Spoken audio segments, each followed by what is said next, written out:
You know, if I have that brilliant idea, I want to do it myself.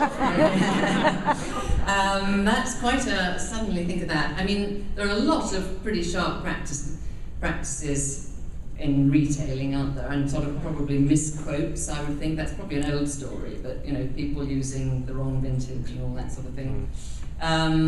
There's the whole kind of, I mean, one aspect I was going to talk about was I did mention distribution a couple of times, and I think we're very lucky that what we have to distribute is not a tangible thing. So, and we have the means to distribute it through the internet ourselves. But of course, you can't take that shortcut for wine. And one of the things that hugely distinguishes the very vibrant and wonderful American wine market from any other, the massive restrictions you have. Obviously, the whole shipping thing, which is being made quite an issue in some quarters, which is quite right.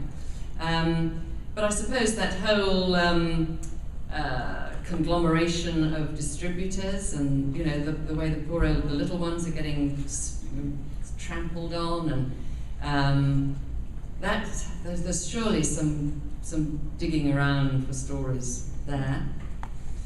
I'm trying to think of US specific ones, but what about among wine producers? Well, we just had, I mean, one has to say that the good old American Journal of Wine Statistics, or whatever it's called, it keeps churning out a fair number of stories, doesn't it? You know, recently the one about the difference between the alcohol levels on the labels and actual alcohol levels of wine. That caused quite a stir in the UK, actually. They're rather clever at getting headlines too, which a lot of us aren't.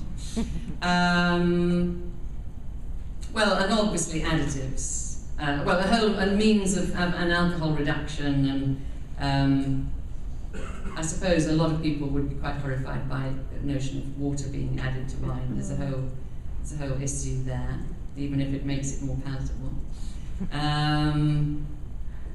I was very interested in the story. Now, where was that?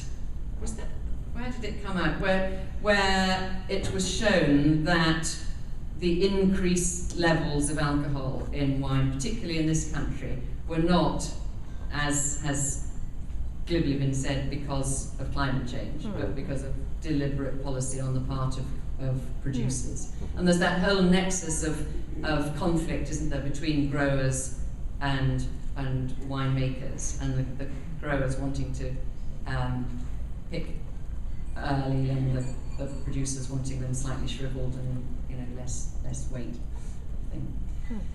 Oh, that's enough original thought.